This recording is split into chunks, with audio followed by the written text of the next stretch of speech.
video coming up of Cookie, some of his younger playing days back in Rotorua, New Zealand. Cookie's marked in most of these photos with a black dot, so if you look carefully you'll see that. First photo there, Cookie probably as a 9-year-old, Malfoy Primary School, captain of the rugby team, very early younger days.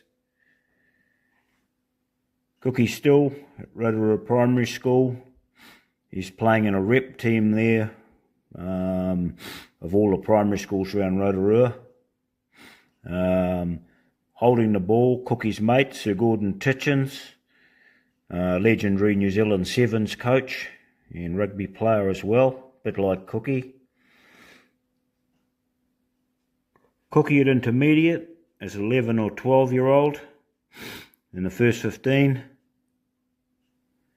Also coming up, Cookie, the Rotorua representative side, Ty Mitchell team, be a 12-year-old, rep team for Rotorua. Cookie also went on to play for the Bar Plenty Secondary School's rugby team that year.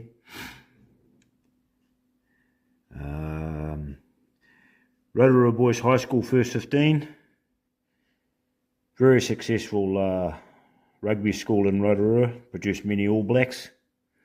Not sure how Cookie missed out. Cookie in his rugby club as a young fella, coached by his dad, Pat Cook. He'd have been 8 or 9 in those photos and when this happened. There's Cookie's dad, Pat, and Cookie's brother-in-law, Keith, who also coached us in those days. Coming back up, Cookie with his mum and dad, Pat and Pearl Cook and Jeff. Looks like he's all dressed up. I think he's off probably to a ball, probably first year at university.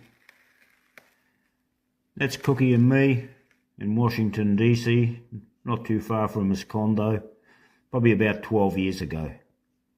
So yep, all still shots of Cookie, made into a little video. Hopefully you enjoy. Still shots of Cookie in Dunedin back in the early days when he was at university. Shots of me and Cookie in Brisbane and his mum Pearl when she wasn't so well, but later years. It's in Washington DC, Cookie and our mate Coops. And this was about the time Cookie was dating Ari. Some of those rugby shots again from Cookie's younger days. And in very later years, Cookie's last visit to Brisbane, see his sister Tony. So it's in Brisbane, Redcliffe, no photos of Tony, unfortunately. Me and Cookie on the couch. This is in Washington DC, Cookie's namesake, Jeff House, taken probably 8 years ago, over and out. Hey Nova fam, Nick here from the West Coast. I just wanted to take a moment to honor a man who meant a lot to us all, Coach Cookie. Let's see, Cookie, what can I say about Cookie? He was tough, rugged, the kind of guy that'd call you out, but lift you up and always had your back. When I got that text from Clarence, it said, "Hey man, I've got some bad news to pass along. Give me a call when you get a chance." I hate those kind of texts. I called up Clarence and he shared of Cookie's passing. It was a bit of a gut punch to lose a mate, a friend like Cookie. It's hard to put into words other than gone too soon. There are endless stories, countless accolades, and I know you guys are all sharing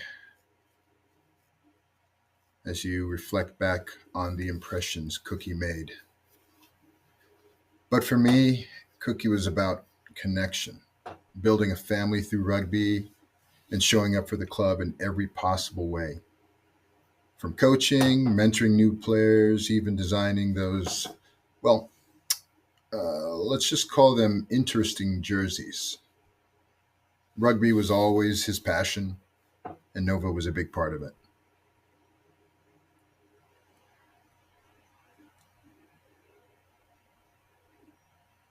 One moment I'll never forget. It was a game against Maryland, and I was on the pitch. Chris Campbell, the infamous Chris Campbell, was captain. We were deep into the second half, losing to the Exiles. We were grinding through phases, and when the ball made its way to me, I think I had a guy on my outside, probably Figs, I'd imagine. Instead of passing, I took a run for the line, which I'm sure you all know is highly unusual for me. I got tackles and I came up short. In a panic, I tried to do the double stretch forward. Bam! Penalty. Ball turned over. And as one could imagine, Chris lost it. He told me, "Get off the field. I want you off the field right now." And in my best whiny voice, I said, "Fine, I don't need this shit," and proceeded to walk off the field. At that moment from the sideline, I could hear Cookie laughing. "When you two are done giving each other a rub and tug, can we get back to getting the business done?" I paused. Chris simmered down. And we did, and we won. That was Cookie. Family first, then the business of always getting it done. Not much else I could say, as I know we all have similar types of stories. Rest easy, my friend. You'll be missed, but never forgotten. My condolences to your family.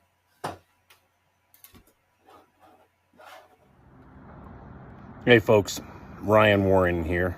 Nova 92 to 2000. Truly glory years.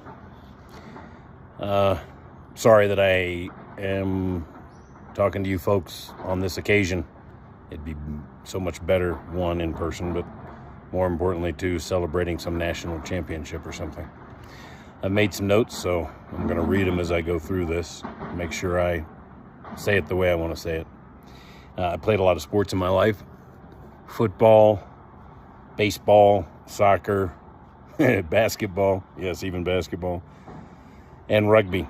I've had a lot of coaches over the years, probably more than I can count, but of all of them, there's not one that I respected more than Cookie. Sorry, Mel. A lot of respect for you. But Cookie was special. For me, Cookie had a way of making me truly, absolutely want to run through walls. He made me want to be the best I possibly could for him. He'd stand there watching us run around, doing our thing in the dirt, or the mud, or the snow, or heck, a parking lot, more than once, many times actually. And man, I just so badly want to give him all I could. And it was him that I wanted to do it for. There's no question it was the team, but boy, he really brought it out in me. There's no question. When I learned Cookie had passed, I was sitting by myself in a room.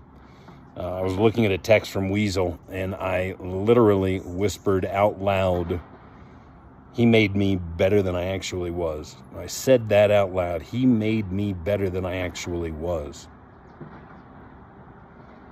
I wrote that back to Weasel in a text, and I thought about it a lot since, and I think what I meant was this. Cookie brought out of me more than what I thought was ever possible. He made me want to be better. He made me want to be tougher. He made me push myself harder. He did that. And frankly, I did those things. I did those not for me, for him. Man, I wanted to play for him and I wanted to be tough for him. I remember it so clearly, even though it was so long ago. When you played for Cookie, you didn't want to let him down. You just didn't. He wasn't a big guy, but boy, he could make you think, "Whew, I really don't want to let that guy down." Definitely, though, was not out of fear. It was out of total, complete respect. Ultimately, he made me believe in myself because he believed in me. I'm sorry I couldn't be there with you folks. Cheers.